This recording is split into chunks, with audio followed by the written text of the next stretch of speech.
के प्रवक्ता शरद जी मेरे साथ मौजूद हैं। शरद जी, मैं आपसे जानना चाहता हूं, जब आपका घोषणा पत्र की अभी मीटिंगें ही चल रही हैं, दो बड़े विपक्षी दलों ने, पहले कांग्रेस और आज समाजवादी पार्टी ने अपना जबरदस्त और लुभावना घोषणा पत्र जारी कर दिया है। आप सर कोई घोषणा पत्र लाओगे भी या नहीं लाओगे?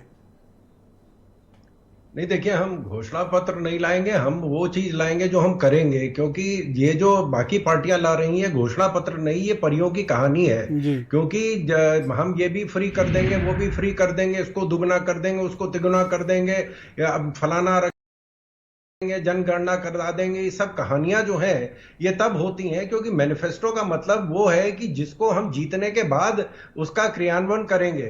जिनको मालूम है कि उनकी जमानत जब्त होने वाली, उन्हें मालूम है कि एक आध सीट भी इनके अगर आ जाए तो बहुत बड़ी बात है, तो ये कहानी इनका कोई मतलब नहीं है। लेकिन जब हमें करना ही नहीं है तो फिर जो मर्जी है कह दीजिए। और इससे पहले भी जिन पार्टियों ने इस तरह की कहानियां सुनाई थी, मैं पंजाब की बता रहा हूं, जहां भी कांग्रेस की सरकार थी साल भर पहले, वहां का यह हाल था कि वहां 53% डेट टू जीडीपी रेशियो दिवालियापन की हद हो गई है पंजाब में। और दूसरे नंबर पे राजस्थान सरकार है, जहां हमसे ज्यादा काम किया गया, वहां 48% डेट टू जीडीपी रेशियो है। ये दो राज्यों में दिवाला निकल चुका है। अभी आप देखिए कि आप कांग्रेस इन ने भी मुफ्त जब की योजनाओं कर्नाटक को या बख्शीश समझ लीजिए कि योजनाओं को आप भी पसंद करते हैं, या आपको लगता है मुफ्त की योजनाएं बंद होनी चाहिए और आपके घोषणा पत्र में ये बिल्कुल नहीं होगा, ऐसा आप क्लेम करते हैं या योजना है आपकी? नहीं नहीं, देखिए, हम जो कहेंगे करेंगे, क्योंकि हम जीतने वाले हैं। हम 400 जिनको उनकी जमानत जब्त होने वाली है, तो ये खाली परियों की कहानी सुना रहे हैं, क्योंकि जो जीतेगा वो उसके लिए इस मैनिफेस्टो का मतलब है। तो इनको कोई लेना देना नहीं है। आप देखें कि कर्नाटक में क्या हुआ। कर्नाटक में इन्होंने कह दिया कि सब हम तारे तोड़ लाएंगे।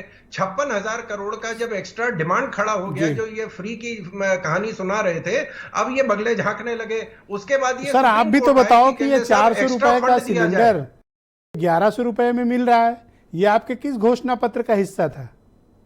नहीं नहीं, हम तो जो कह रहे हैं हम करेंगे। हमने तो जो कहा वो करके दिखा दिया। हमने कहा कि इतने पे 100 रुपया डीजल पेट्रोल आपके का ये हिस्सा था जी। 100 रुपए में डीजल पेट्रोल पहुंच गया, ये आपका कौन सा घोषणा पत्र था? नहीं नहीं, अंतरराष्ट्रीय जो व्यापार है दुनिया में कहीं नहीं है। आप जिस देश के बारे में बहस करना चाहें मैं तैयार हूं सर। दुनिया में कहीं भी ऑयल की कीमतें अभी स्थिर हैं। नहीं नहीं, अब जो देखिए, इतना कहीं नहीं बढ़ी है सर।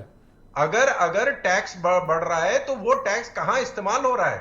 सबसे जो टैक्स कलेक्शन मैक्सिमम होता है, अगर इनको तो सर पहले क्यों हल्ला करते थे जब ये भी तो टैक्स लिए, कोई अपने घर थोड़ी ले गया? वैट कम कर देना। अगर विपक्ष की सरकारों को इससे बुरा लग रहा है तो अपने अपने राज्य में वैट कम कर दें। तो सर 18 जगहों पे आपकी नहीं, हमने तो अभी 3 रुपया कम किया है। 100 रुपए पहुंचा के 3 रुपए कम, ये अचीवमेंट है सर।